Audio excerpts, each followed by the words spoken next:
Over the past 10 years, my home has more than doubled in value when you look at it through the lens of the US dollar. 2014 to 2024 was the math I did. And when I looked at 2014 to 2024, my home had more than doubled in value when priced in dollars. When priced in gold, Lawrence, my home had stayed the exact same price. It hadn't done anything, dude. That house it was the same roof, the same windows, the same doors, the same floors. It was the same thing. When priced in Bitcoin, my home has dropped 99%. It ain't no asset. It's just a place to go to sleep at night. Are you kidding me?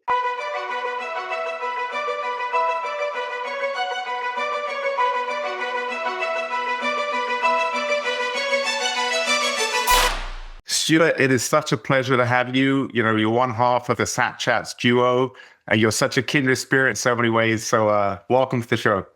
Man, I can't tell you how excited I am to be on your show today, Lawrence. This is a treat for me. Well, I'm going to start somewhere maybe unexpected. You have something about Icelandic lifting stones on your bio. So you have to tell me about that, and then I'm going to tell you an Icelandic lifting stone story. Whoa, you've got one too? Yeah. Okay. All right. Hang on, audience, for Lawrence's story here. Now, let me ask you, do you want the short story, the medium story, or the long story? Definitely medium to long. I'm excited. All right. So let's go medium to long then. I, over time, started connecting more and more with my Old Norse heritage, you might say. My grandfather came from Finland. And, I took a DNA test. It was all up in there. It was all, it like the DNA map came back and it was just like a map of the Viking Age. I'm like, this is like everywhere that these guys went. And so I was getting more and more interested in like developing my strength because I was a scrawny kid growing up. There's pictures of me like flexing my muscles and it's like just rib cages. You know what I mean? And I stumbled on this documentary called Full Sturker that was done by Rogue. And anybody that's into any kind of strength knows, that company. And they went to Iceland and they hooked up with, his name is like Pettersson is his last name. And he was basically Hafthor's training partner. So Hafthor's that gigantic strongman. His training partner, Stefan Salvi Pettersson, bam, it just came to me. They followed him as he took his car around Iceland to lift these legendary Icelandic stones of strength. And he explained how in the Viking Age, and maybe the handful of centuries afterward, these lifting stones were effectively the trial that you needed to pass in order to get on the fishing ship. So it's beautiful. It's just beautiful, clean, black and white. It's like, are you strong enough to get on this ship and be of value to us? Yes or no? There were 4 classes of stones that I learned about in the documentary. One is just effectively translates into the weakling stone or the useless stone. It's like, it's a class of stone, and if you can pick it up, great. Nobody cares, which is hilarious for it to even be included. The second stone was I think it was called something like a Hofdreitinger, and of course I'm murder ball towning the accent, I'm sure, but it was basically enough to get you on the fishing ship to be like a little punk. Like maybe you could swab the decks, maybe you could clean up, maybe you could cook something. Like you could be everybody's little buddy if you could pick up the Hofdreitinger. And maybe the first class is useless stone and the Hofdreitinger is weakling stone. Maybe that's what it translated to. But anyways, the third class of stone was called the half strength stone, Hofstyrker. If you could pick this sucker up, then you were considered to be worth something. You would get on the ship, you would go fishing with everyone. And at the end of the day, as they were, cutting up the share of fish, you would get a half share of fish. You would get a half, whatever the units they were dividing, you would get a half share. And you could take that back to your family. You could feed them. If you could lift the full strength stone, the full Styrker, then you were considered 1 in 1,000. You got on the ship. You were the absolute, you were the Chad. You were the Giga Chad. You were the Viking Age Giga Chad. You get on the ship, you go fishing, and at the end of the day, you get a full share of fish. So being strong got you the calories you needed to be stronger, got you the calories you needed to be stronger. Your strength allowed you to provide directly for your wife, for your kids, for your family. And in today's world, Lawrence, my line of business was, before this Bitcoin podcast, cybersecurity sales. I can't punch my way to a closed deal. I can't lift my way to a cybersecurity agreement for 3 years. So we don't get many opportunities to solve problems with our strength in today's world. And these stones, they just spoke to me, man. So as soon as I saw that documentary, I was like, that's it. I live in Raleigh. I live in a very forested area full of big granite stones. I found them. I started picking them up. I have my own stack of stones that go from 30 pounds up to almost 300. And you can see me any given morning before the sun rises, just absolutely beasting these stones. And, their slash is, it cuts me and tears at me. And I feel extremely manly. And I'm going to Iceland for my 40th birthday in October to try my hand at these stones. Well, thank you for that. That was amazing. So I'll tell you. So I was in Iceland about 10 years ago with a really good friend of mine, one of my childhood friends from England, Dave. And so we did a full circle of the ring road, and I had my little guidebook. And one of the things, or maybe it's even more, 15 years ago, one of the things in there had just a page in the guidebook about these stones. And I was like, okay, we got to go there, find these stones and see what we can lift. So we go to the area, but the description is, past this town, 14 miles, there'll be a couple of side streets, and then it's the third side street. It's not really very clear where you can't put it in the GPS. So we get to the place, and there's just a path that goes to the coast. So I'm assuming that it's at the end of the path by the coast. So we start, he's in good shape. So we start running there, and it must have been about 4 miles to the coast. So we get to about 2 miles in, and we still have 4 miles to come back. And we see the sun is setting, and he's like, he's from London, thick Cockney accent. He's like, mate, I'm not feeling very good about this. Sun setting, I don't want to be lost out here. I'm going to go back. And I said, bro, I've come all this way. I've got to get to the end and do these stones. So he turns around, he goes back, he runs back to where we parked the car. So I run all the way. Now, I was in good shape back then. I ran all the way 4 miles to the coast. I get there. It was a cool coast, like black rocks. There's no stones anywhere. I'm walking around, no stones. So I run 4 miles back. I get lost on the way back just before I get to the car. And I'm like, oh my God, I got to turn back. I don't know. Everything, the sun is going down. Everything looks the same. I'm like, Jesus Christ. Finally, I find my friend in the car.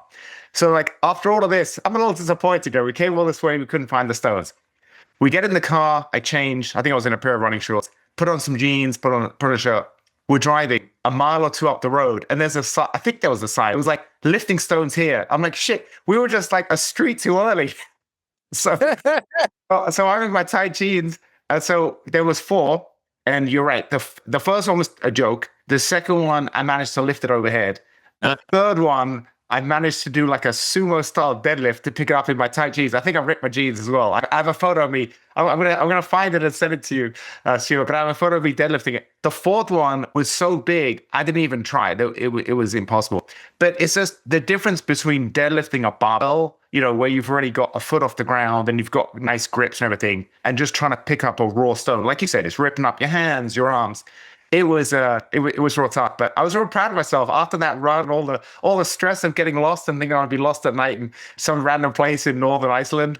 We managed to find them, and I managed to I'm half strong. Yeah, dude. I mean, first of all, that is an incredible story, and I can't believe that you have tangled with these legendary stones. Literally, what are the odds of us even both knowing that they exist, let alone you've lifted some of them? That is like absolutely outstanding. And it sounds like you might have hit the Drittvik stones there on the Snæfellsnes Peninsula. And I can't wait to get the photos to see if I'm right. But it looks like, the first stone, you could probably yeet it, as the kids say. Stage 5 lift on the weakling stone is actually no funny business. It sounds like you completed a stage 1 lift of the half strength stone, right? Where you break it off the ground. Yeah. And then for the audience out here, your half strength stone is like starts somewhere in the 200s, 200 pounds, 220 pounds. Yeah. And your full strength stone is like in the 330 plus pound range. Like, it's heavy. It's heavy. Yeah. It took everything I had. And back then, I think that was when I was just about at my peak in physical performance. I was a professional athlete and I was in great shape. And it took everything I had to do a sumo style deadlift, which is a little easier. But yeah, it was tough. It was real tough. Yeah. But it's crazy. But that's so cool. But tell me, how did you and Chris get going and decided you want to start a podcast trying to spread just the knowledge of Bitcoin and the idea of Satoshis, which is a fraction of a Bitcoin? Just it makes it much more accessible for people, because especially now when Bitcoin's above 100,000, a lot of people are just like, I missed the boat. It's too expensive. But the idea of just getting what you can, I think is so good. And I think everybody, I mean, the reason I really wanted to talk to you today, especially, is because there was a real big figure in finance. I can't remember who it was. It wasn't Ray Dalio, but it was like a person like Ray Dalio that's very well known. He manages billions of dollars. And he said a few years ago, everyone should have 1% of your portfolio in Bitcoin. And then suddenly now he's saying everyone should have 15%. So he's just gone up 15 times more than he was recommending before. And I feel like we've kind of passed the Rubicon, where now once, BlackRock and all these big people, big funds start talking about Bitcoin, you're not going to go back. It's just going to get more and more important in society. Yet I come from a finance background, and so many of my friends are still just, I don't know if it's because of the volatility or just they can't get their head around it. They don't own any Bitcoin. And some of these guys have millions of dollars in equities. They're very successful people. They don't own one Satoshi. It's such a wild space to be in, Lawrence, because things are changing for the better. I mean, here comes this guy who's a renowned expert, and he has increased his recommendation by 15x. Yeah. Hey, you should have 1%. Never mind, you should have 15%. He's still wrong. You should have 100%. Hello, what are you guys talking about? It's like, you know what? We really like cars and trains and planes. I'm like, no, there are spaceships now. Just fully do the spaceship. The spaceship is categorically better than any other mode of transportation, guys. You don't need to mix and match. Just go to the absolute best one and go insane. But we still have people who are just not getting it. And that's part of the reason why Chris and I started this show. I had friends, okay, all last year, Lawrence, the only thing I did was think about Bitcoin, read about Bitcoin, talk about Bitcoin, think about Bitcoin, listen to Bitcoin podcasts. It was the only, I was consumed. And I would go to my friends and say, Bitcoin, Bitcoin, Bitcoin, Bitcoin, Bitcoin. They'd say, well, yeah, Bitcoin is not real. I'm like, oh my gosh, or I go to some guy, hey, Bitcoin, Bitcoin, Bitcoin, Bitcoin. And he's like, yeah, but you know what? Aren't they like running out? I'm like, dude, how can you have this level of awareness? And I go to the next guy, Bitcoin, man, Bitcoin. And he would say, well, yeah, Bitcoin, but that ship has sailed. And I'm like, it is incredible that we are at a level of adoption that's worldwide only a few percentage points. And then like everybody else is still not getting it. So to answer your question about how we first met and why we decided to do this, Chris and I met here in Raleigh, North Carolina, back in like 2023, I think, maybe summer of 2023, fall of 2023. And we became fast friends. We got to where we were hanging out pretty much every single day. As a dad, you don't really, I mean, at least if you're introverted like me / incredibly busy with wife and kids and work, like, it ain't like when I was a kid in the 90s, Lawrence. Like, I'm not calling somebody like, hey man, can you come outside and play? Let's go like run around the creek. Like, you wake up, there's a wall of work, you go to sleep. So I don't make a ton of new friends all the time. And Chris was one of those rare new friends that I made, in my mid to late 30s. So we got to where we were hanging out in some way, shape, or form almost every day, whether it was, in person or texting, phone calling. And every single time we got together, I would talk to him about Bitcoin. I'm like, dude, why are we working for a form of money that our government can create for free? This is like having the game genie in the Nintendo when you're trying to play Ninja Gaiden. You give yourself 99 lives before you start the game. Like, it's not fair. Like, this doesn't make any sense. And, why am I making more and more and more and more as a salaried employee, but my budget's getting tighter and tighter and tighter? And like, I'm not driving a Lambo. Like, we're just spending 400% on groceries than we were like 4 or 5 years ago. Like, so every single day in 2024, I was like, dude, Bitcoin. And by the fall, Chris was like, dude, Bitcoin. And like, he got it. Like, he finally got it, orange pilled. By December, he was ready to start a business because he's an entrepreneur. He's got Ithaca Hummus is his company. That's his fiat baby. He's making US dollars with that company. He's like, nah, I want a Bitcoin business. I want to earn Bitcoin. I want to hold Bitcoin. I want to buy things with Bitcoin. I want to save in Bitcoin. I want to start a business that's on a Bitcoin standard. And I want to start it with you. And I'm like, okay, well, if you want to pull me out of cybersecurity sales, which is terribly lucrative, to talk about Bitcoin all day, I mean, like, let's figure it out. And he had all kinds of ideas, Lawrence. Hey, should we make an exchange? Should we make a wallet? Should we provide some kind of service? And I'm like, dude, no, because all those already exist. And none of that is better than just buying and holding Bitcoin. Like, we need a better idea than that. And he eventually decided that I was very good at talking about Bitcoin. My wife, will tell you I'm good at droning on about Bitcoin, but he was like, hey, you're good at talking about Bitcoin. Let's start a podcast. So we started Sat Chats, but we wanted it to be something that wasn't like other podcasts, because when I was learning about Bitcoin, I was listening to podcasts that were covering the news and the headlines. They were covering price predictions, or they were getting into financial concepts with high, steep learning curves where you really got to hang on to try to figure out what's going on. So a lot of it was either tough to access, intellectually, or it was either dead on arrival or had a very short shelf life in terms of like listening to last week's podcast is worthless because that's last week's news, last week's predictions. There was even a moment, Lawrence, where I was listening to podcasts for 3 weeks after a conference, and all the episodes were making predictions about what would be said at the conference. And we're like, everybody already knows what was said at the conference. Like, this is not worth my time. So we wanted to focus on evergreen content that you could watch today, next year, 10 years from now. We wanted to focus on chatting about sats with pre-coiners who have no Bitcoin. So we bring someone in the studio right here and we say, hey, what's keeping you from stacking your first sats? And they say all those things that you talked about. Hey, it's not part of my portfolio because it's not real. It's volatile. It's risky. Isn't it a scam? It's for criminals. It's a fugazi. It's running out. It's like, oh my gosh, let's chat about that. And I'm telling you, dude, if you have a single chat about sats with someone where you sit down with them and you actually listen to them tell you what's holding them back, you can unlock a whole bunch for them.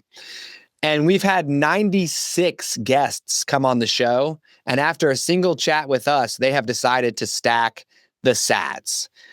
8 have chosen the cash. So at the end of our show, for everyone listening, we offer you $50 worth of Bitcoin or $50 worth of US dollars. So, we put our money where our mouth is. We're like, you choose, right? And overwhelmingly, they choose the Satoshis once they're able to talk to somebody about it. Mm-hmm. So that's what I think's going on, Lawrence. We need more people like you to just talk to people about Bitcoin so that people can see The ship hasn't sailed, baby. Or really, many ships have sailed on top of the ocean, but the ocean is Bitcoin. It's not the ship. Bitcoin is a global money that works around the clock. It's the ocean. You could just dive in and start swimming. You don't even need a ship. What's so interesting, Stuart, about Bitcoin for me, before we even start talking about actual Bitcoin, is just the way as you get older, you can't help but become more closed-minded and not open to new ideas that you're not familiar with. And so for me, I always prized myself on being a big learner. I was always a big reader. As a kid, we didn't have a TV in the house. My parents said, you have to just read or play. So I was always curious. I think I'm pretty educated, have an MBA, and I've been reading, I would say, a book a week on average for the last 2-3 decades. Like I've read a lot of wide variety of subjects, right? So that's me kind of giving the case for I'm an open-minded person. But I remember just hearing about Bitcoin, and I just, like you said, I thought it was this fugazi thing. And then I had this friend of mine from jiu-jitsu. She's a nurse. And I remember when Bitcoin first broke 5,000, and she sent me a text and she said, hey, Lauren, should I buy some of this Bitcoin? And I said, there you go. I said, if a nurse who doesn't own any stocks and doesn't know anything about finance is asking me about Bitcoin, then obviously it's just it's a joke. Like that's kind of, they used to talk about in 1929, just before the Great Depression and the stock market collapse, there was a real famous Wall Street investor, and he said he was getting his shoes shined, and the shoe shine boy is giving him a stock tip. And he said, that's it. He's like, the shoe shine boy is giving me a stock tip. This is the high. I'm going to sell everything. And he did and end up crashing. So I was kind of in my mind, I was doing that, but I never even took the time to understand it. And the reason I'm wearing this Bitcoin t-shirt here, I hope you can see Bitcoin, is this is from my shout out to my friend Corey. He gave this to me, came to my house, I think it was 2020 or 2021. And he came over, he was traveling, so he was in California at the time. And we had dinner and we just talked for 3 hours and mostly about Bitcoin.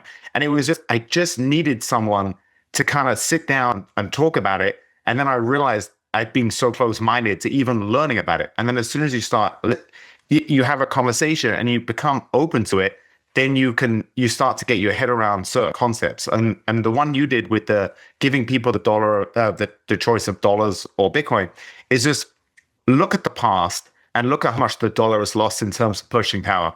You can go back to where we came off the gold standard, but you can even just go back to 2020, the last 5 years, the dollar's lost so much. What is the best performing major asset of the last decade? Bitcoin by far. So like, as soon as you're open to that, then you can start digging deeper. And I don't even know, like I must have read a dozen, maybe 20 books on Bitcoin, listened to a bunch of podcasts, like you said. And I don't know how articulately I can explain the algorithms and the mathematics behind it. I don't even know how much you need to know about that. Like, how much do you need to know about the process of mining gold to invest in gold? How much do you need to know about the process of the NVIDIA, management team to know that NVIDIA is one of the best performing stocks? I don't know. I'd love to kind of pick your brain on that. Like, how much do you think people have to know about the technicalities of Bitcoin to feel comfy with it versus just understanding that it's a way, as Michael Saylor said so eloquently, he said, the problem is not trying to transfer a bunch of money from New York to Shanghai or New York to London.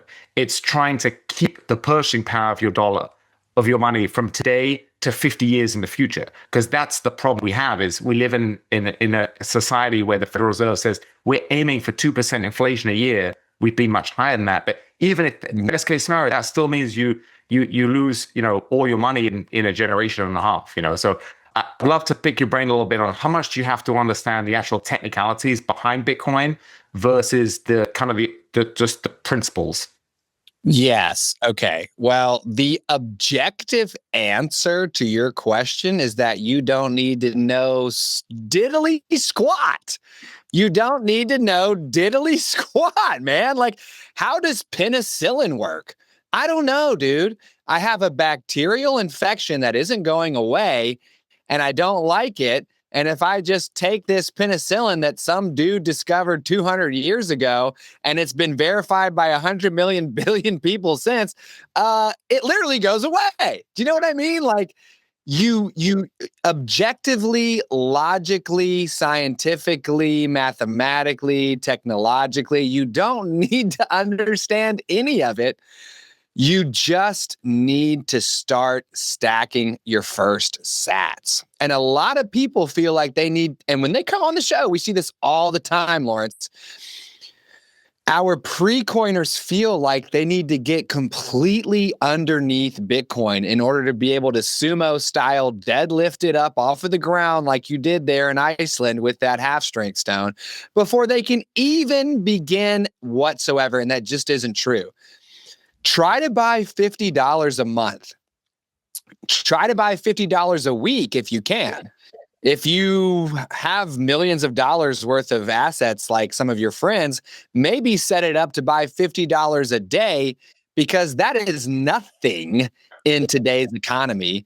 Anyone can find $50 in a month to invest in Bitcoin, or a better way to say would be to exchange from one money to another, because taking your wife and kids to Chick-fil-A for lunch is $50 these days. Now, depending on your personality, you might need to spend more time with it before you feel comfortable. But you don't need to get all the way down to the bottom before you begin. And we had someone on this show, Lawrence. Her name was Anne Garland. And she came on the show and said, well, I just don't know enough about Bitcoin to get started. And we said, okay, what kind of investments do you have? And she said, oh, I'm invested in Apple stock. And we said, sure, who's the CEO of Apple? She was like, it's like, so how much do you even know about the company you've invested in? How much do you really need to know? You know what I mean? I don't need to understand that electricity goes from the light switch. I don't even know how it gets from the light switch to the light. I just need to know that when I turn on the switch, it works.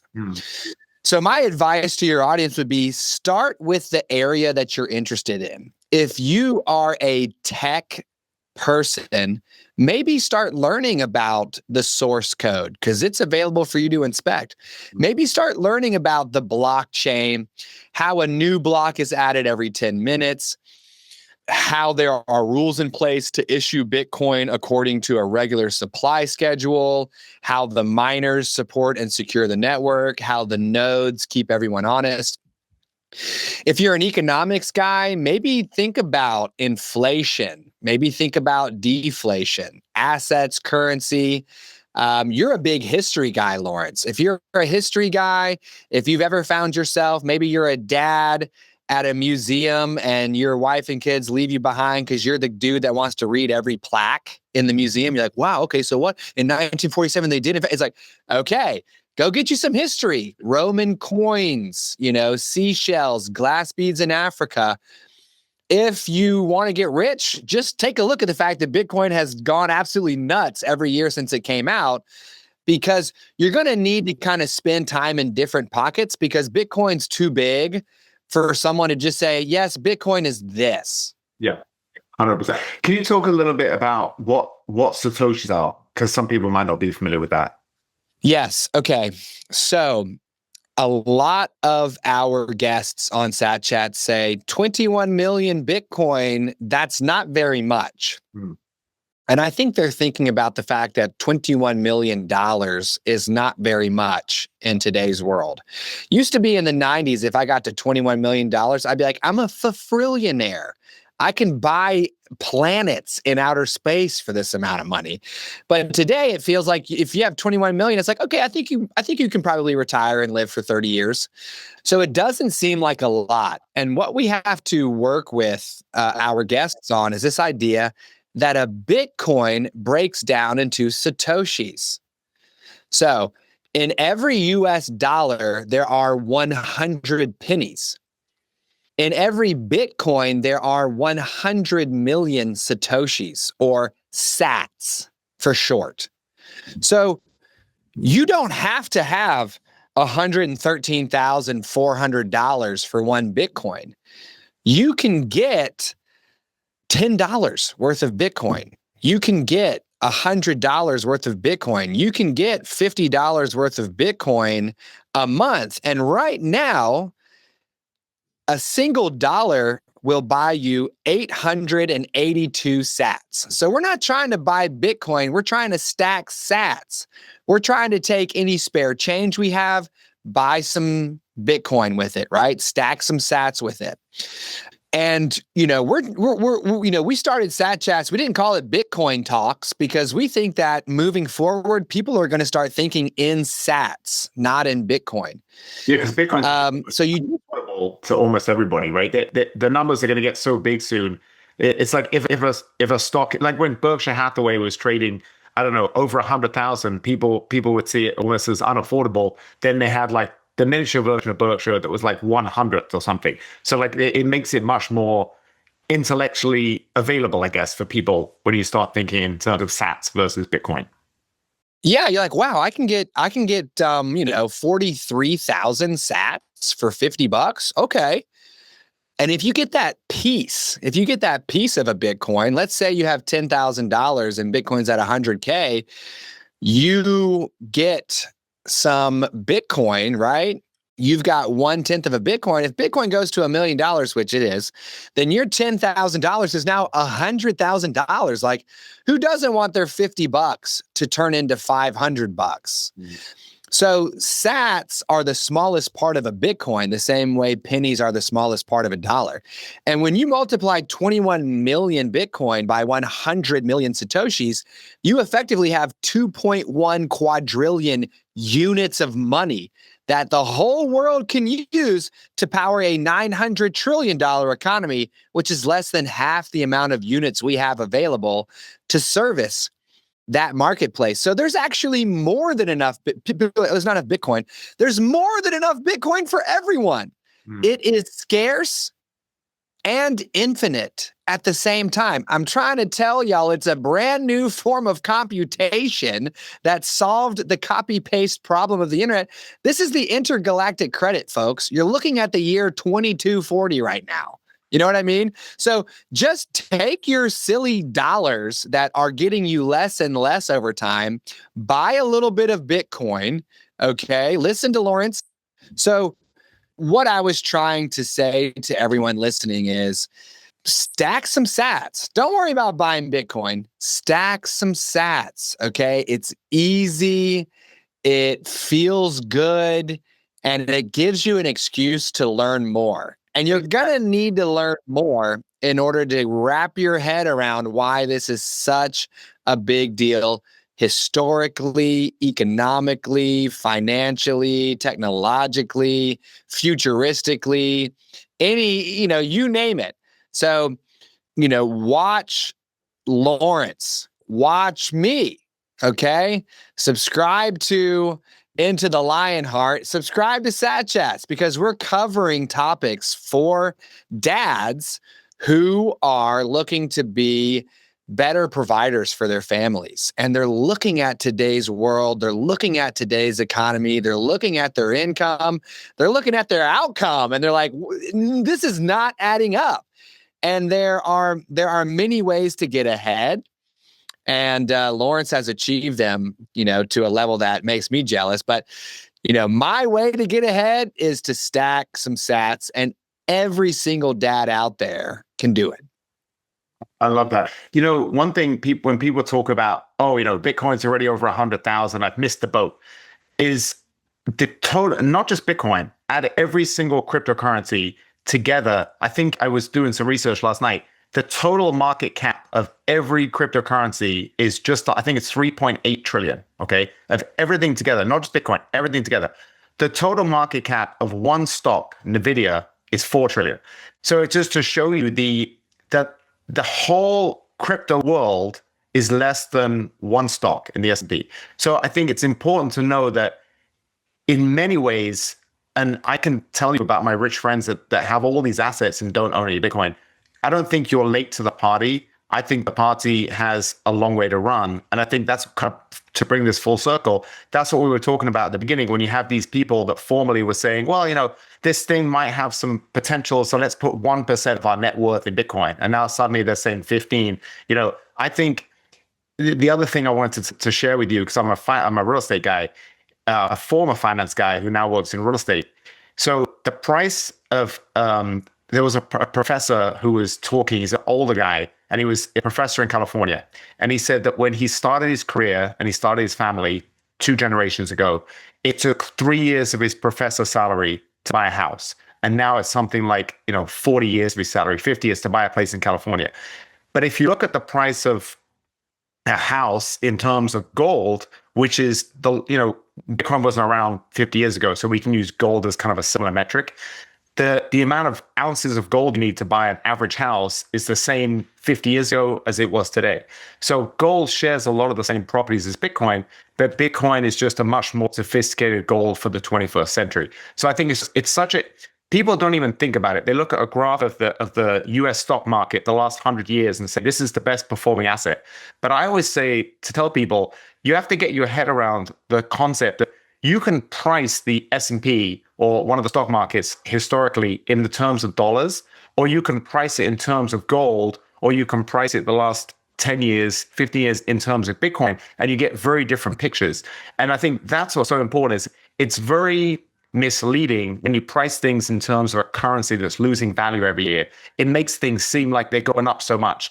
If you price them in other terms, like start pricing assets in terms of Bitcoin, and suddenly you say, actually, US real estate is really cheap when priced in terms of Bitcoin because it's been going down the last decade. So I think getting your head around these things is really important. And even just thinking about these things is so important.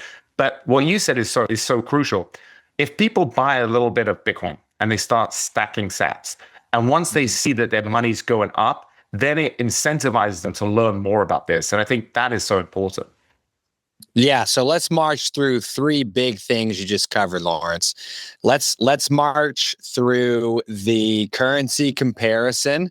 Let's march through the market cap of crypto, and let's march through the timing of when to get into Bitcoin, whether it's too late, right? So number one, currency comparison. This was a huge breakthrough for me in my Bitcoin journey because I was stuck on this idea that the only money that existed was the US dollar. And everything ties back to the US dollar. Everything is valued in US dollars. It's the only thing that I had, right? But taking a look at my home was a huge unlock for me. Over the past 10 years, my home has more than doubled in value when you look at it through the lens of the US dollar. 2014 to 2024 was the math I did. And when I looked at 2014 to 2024, my home had more than doubled in value when priced in dollars. When priced in gold, Lawrence, my home had stayed the exact same price. It hadn't done anything, dude. That house it was the same roof, the same windows, the same doors, the same floors. It was the same thing. When priced in Bitcoin, my home has dropped 99%. 99%. It ain't no asset. It's just a place to go to sleep at night. Are you kidding me? So it's either doubled in value, stayed the same, or gone down by 99%. You choose. You also talked about the cryptocurrency market cap being just under 4 trillion. NVIDIA being around 4 trillion as well. And this indicates how early we are in the space. For sure. By the way, of that 4 trillion, Bitcoin represents 2.26 trillion. So the big fat gorilla in the cryptocurrency room is Bitcoin. And Bitcoin's market cap is greater than that of Google. It's greater than that of, I think, Amazon. It's bigger than silver. So don't tell me it doesn't work. Don't tell me that it's too new. Don't tell me it ain't worth nothing. It's worth more than all the silver in the world. It's worth more than some of these huge tech companies that we know and love and trust, even though we shouldn't, in terms of them completely taking all my data and selling it 1 million times. And I got to wear sunglasses on camera just to not get my face seen. So go ahead and get in on Bitcoin, all right? And my focus is on Bitcoin. Bitcoin is Bitcoin. Crypto is kryptonite. Cash is trash. That's what we say on this show. Could be a hot take for my crypto bros, but we feel Bitcoin is Bitcoin, crypto is kryptonite, cash is trash. Now, you also talked about one last thing, Lawrence, which is when should I get in on Bitcoin, right? Is it too late? Has that ship sailed? And we talked about it a little bit earlier, but here's an even better way to think about this. Bitcoin is on a supply schedule. It came into existence at the beginning of 2009 and will go through these different epochs until the year 2138, when you and me are now part man, part cyborg, okay? We're great grandfathers, thanks to medicine.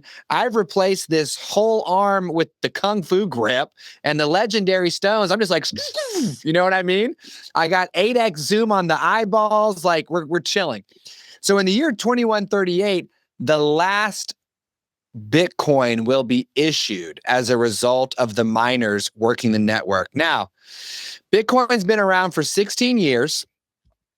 2009 to 2138 is 129 years.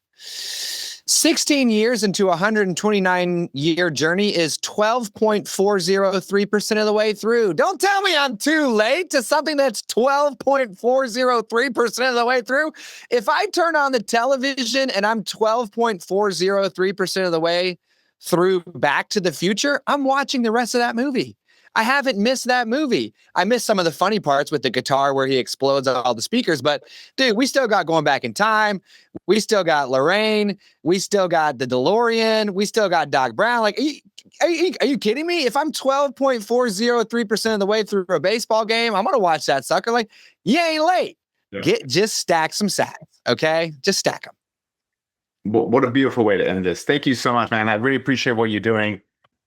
Check out Sat Chats if you're listening. And I think it's so important I wish there was somebody 10 years ago shouting from the rooftops to do more research and just think about this. And unfortunately, it was a lot too late when I got in. And a lot of people think I'm absolutely killing it on Bitcoin, but I have to tell you, you're a family man as well, Stewart. And I had 4 Bitcoin that I sold to buy the house that I'm living in. And I knew it would be a terrible decision. I sold it. It was right when it first went to 69,000. It came back down. Hit all-time low, I think, of 15, 14 something, and then it was back up in the 20s. And I knew I'd regret it. I knew I had a very strong hunch it will cross 100,000 at some point. But at some point, investments are for the future. But if you want a house for your family, you have to make those decisions. But it's one of those things where I just want to keep as much of my liquid assets. I want to use it almost like a checking account. I just want to keep everything in Bitcoin. And if I have to sell them because my life goes a certain way and I need cash for things, I'll do it. But I just want to keep it in as much Bitcoin as I can while I'm saving and investing for the future. And I love what you said about, that was an incredible analogy about your house, pricing it in dollars, pricing it in gold, pricing it in Bitcoin. I think that is such an important concept for people to think about. And because it's so easy to look at graphs and just say, oh yeah, because it's priced a certain way. But like trying to get your head around the concept of, and you did it perfectly, pricing a house in dollars, in gold and Bitcoin paints 3 very different pictures. So I love real estate as an investment, but for me, it's more for tax write-offs and depreciation. I think it's the investment aspect is overblown because of currency debasement, and you said it perfectly. So I really appreciate you, brother. Like I said, check out Sat Chats and I'll give you the last word, but thank you for taking the time. All right. Well, thank you for having me on this show, Lawrence. I love this show. I hope I can come back on this show after my trip to Iceland in October to talk about how I split my jeans trying to get these stones off of the ground too. For everyone listening, if you want to learn more about Bitcoin in a way that is engaging, it is natural, it's friendly, it's conversational, and you can kind of just take baby bites along the way by listening to pre-coiners ask the same questions you have, and by listening to Bitcoiners like Lawrence tell their stories of how they scaled that mountain. They hit the peak, they're down the other side, they're in the lush valley below. It's not as scary as you think. Come on, get started. Then you can come over to Sat Chats, okay? We are on YouTube, Spotify, and Apple Podcasts every single day of the work week, Monday through Friday. All right. Smash the subscribe on YouTube because you will be entered to win 2 million sats. Okay. When we reach 10,000 subscribers, we will pick one from among you and we will drop 2 million sats, as my son says, on your head from an airplane. We are also going to be debuting a live game show on Fridays at 11 a.m. Eastern. This is starting August 15th, Lawrence, and this is the first time we've announced it on any podcast other than our own. So you're getting the alpha drop over here. August 15th at 11 a.m., we're going to be playing Who Wants to Be a Satillionaire. And all I have to do is say that out loud, and you know exactly what the game is going to be. You know exactly how it's going to go, and you're going to want to play because every Friday there's 1 million Satoshis on the line, which is $1,100 currently. Okay, so let's go. I am going to take over the very end of your show here, Lawrence, and give your audience a taste of what it's like to be on my show. Because you guys can go to satchats.com and sign up to grab your slot in the studio today. Everyone can come on the show. And once we're done talking to you, we make you an offer, okay? And I'm going to make this offer to Lawrence right now because he gave me a lot of value letting me come on this show here today. And we believe in value for value here at SatChat. So, Lawrence, you've made this choice once before, and everyone who wants to see your episode can go to our playlist on YouTube, scroll down to number 34, Lawrence. It's a banger, all right? $50, Lawrence, or $50 worth of Bitcoin, which at today's exchange rates gets you an even, nice, neat, clean 44,000 sats. Which one do you want? You are too kind. You're a true gentleman, and I'll be honored to take 44,000 sats. I know it's going to outperform 100 to 1 very soon. Yeah. And you're going to be back on the show soon because you're an early guest. So your 9-month window is coming back up, and we're going to take a look at the sats you took on your show and see how much they're worth now. You know, everything is designed to help everyone learn more about Bitcoin because it is the most important decision that you can make, period. You know, what if your money problems, the problem is the money? You know what I mean? What if your money problems aren't money problems? Yeah. What if your money problems are the problem is your money? That's it. Thank you for letting me take over the end of your show. I appreciate it, man. I can't wait for part 2. Thank you so much, brother.